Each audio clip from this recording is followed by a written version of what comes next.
So welcome back to Guidestone University and a new session. In this session, we're going to look at 3 things that every leader must communicate in order to survive. I want to tell you a quick story. Several years ago in our nonprofit, we were working on some things and we experienced the greatest season of charitable giving. There was no capital campaign, there was no fundraising campaign, no direct mail appeal, no challenge. We didn't sell anything, we didn't beg for a lot of stuff, yet people gave. They started giving, and more than $500,000 came in over a period of a number of weeks. And at first I didn't fully understand it, and as I started looking back, it was so incredibly alarming to me almost. I almost didn't plan for it. I went back and said, okay, what did we do, and how can we do that again? How can we replicate this as we go forward? So like I said, I was really caught off guard by the significant increase in giving. Don't misunderstand me. We had planned for a surplus because we were looking ahead and we had projected a surplus. But I was cautiously optimistic, and here's why. This was during a time when the economy had a significant downturn. People were losing their jobs, people were getting laid off, people were very worried about their investments. They had lost tens, if not hundreds of thousands of dollars if they'd been working for a long time. There was a lot of things that were going on in the market. Many people felt like the country was headed off the proverbial cliff. At the same time, the stock market was taking a dive. It just wasn't looking good. And so those people that know me know that I have huge vision. And even in moments like that, normally I'm able to go through those things, anticipate them, and come out the other side and feel okay. But even though my vision is normally huge, as a result of the things that we experienced during this incredibly challenging time in the marketplace and for people all over our country, my vision today is much greater than it was then. Because I saw what happened in those moments. That people gave generously despite the numerous negative economic indicators. And so every year we send out communications to the donors that we have, people that give significantly to our organization. And these same things can be translated. So if you're in a company and you have people who buy products or who buy services from you, or if you're in a faith-based organization where you have people who attend your church, or if you're in educational institutions where you have enrollment or donors that give to donor development and fundraising in an educational situation, all of these things translate. In fact, we've helped all of these types of organizations, even entrepreneurs who just are selling things in an online space. We've helped organizations with these things to move their organizations forward using these same principles that we're going to talk about here. So here's what I know. People willingly and generously give, and people willingly and generously buy where they perceive value. That's why it was so energizing when people gave to us. By giving, they were demonstrating that they believe in us. They believe in our mission. They believe in our vision. They believe in our purpose.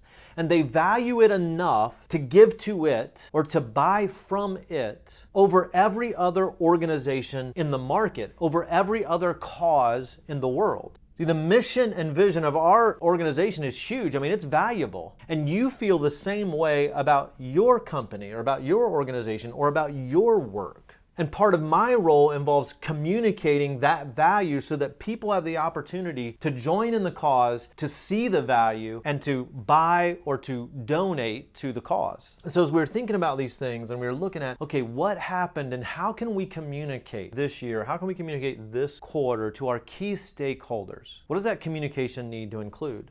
We ended up coming up with 3 things that every leader must be communicating in order for their leadership to survive, in order for their organization to survive. Number 1 is vision. You say, well, I've heard this talk before. Everybody's got to be developing vision, communicating vision. And that's true. Here's what we want to say to you. Successful people and successful organizations are not only continuously developing vision, but they're continuously communicating vision. Most people, maybe even you're sitting here, you're thinking about, man, I do that. Give me the next point. Or you're thinking about fast forward to the next point. Here's what you need to hear. If you think you have communicated vision enough, you haven't. You need to communicate vision more. You will never over-communicate vision. You will never over-communicate vision. One more time. You will never over-communicate vision. You got it? Do something that is doomed to fail unless your entire heart is into it. Do something that is doomed to fail unless your entire team is passionately working toward it, and then communicate it fanatically. You will never over-communicate vision. So number one, 3 things every leader must communicate to survive. Number 1 is vision. Number 2 is what's next. Communicate what's next. So the first thing we must communicate, vision, is all about long-term, looking ahead. Number 2, what's next, is all about the short-term. See, it's not enough to communicate with people about what's way out there. Sometimes they can't grab a hold of that, especially if you're in a commodity business where you're selling product or you're selling services. I mean, people like, well, I don't need to know about what's way out there if I can't get it now. I mean, we're in an instant gratification culture and an instant gratification world. The journey is much more enjoyable when you can share it with other people. And so when you have people who can identify with where you are and what you're selling or the cause that you're benefiting, then they love where you're headed. They have an opportunity to buy in with where you're headed. And so free them to succeed by providing clear, tangible next steps for them to follow. Show them what's coming up. Show them what's just over the horizon. They might just take it and run with it. And that's when you're able to see exponential growth, because then they're out there communicating the vision and they're out there communicating the next steps for you and together with you. So number 2, communicate what's next. And then number 3, communicate what just happened. So number 1, vision is all about long-term future. Number 2, what's next, is all about the short term. Number 3 is about the recent past. And this is just as important as the first 2. See, people need to know that when they buy from you or they give to you, they want to know, okay, what are you doing with it? Are you going to create something else? Are you creating something better? Are you creating something bigger? It's easy to forget to stop and smell the roses, yet our teams need to hear about the progress that we're making. And sometimes it's hard for us to see the progress when we're in the midst of the work. You know, that whole forest and trees thing. So enjoy the journey, celebrate the progress, and in your communications, talk about where you just came from. Celebrate even the small successes. Your team, your organization, even in your leadership, you'll find more energy and passion when you do. So what's the alternative?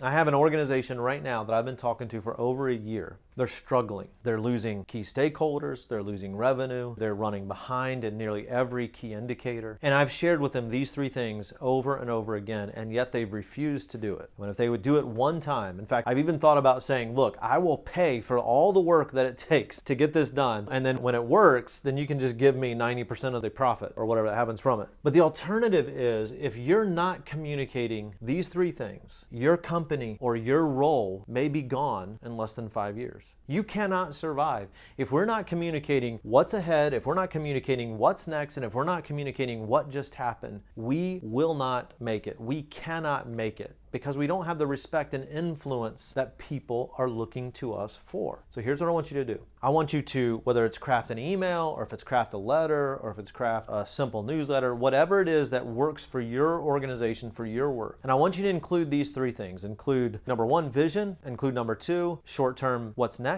And then number 3, the recent past, what just happened. It can be just a handful of sentences. It doesn't have to be long. It doesn't have to take you a long time to create it. And then have some type of call to action that you can send out to people. Here's what we want you to do next. And then if you want to, shoot it to me in an email. Hey, I did what you said to do. Here's a draft of it. I'd love for you to look it over, send me some feedback, and I'd be happy to do that for you. Shoot it to me in an email. So you're going to craft an email, and you're going to include these 3 things in it, and then you're going to use it sometime over the next couple of days. You're going to use it and see how it helps you and how it helps your organization. And then we'll see you in the next session of GU201 University.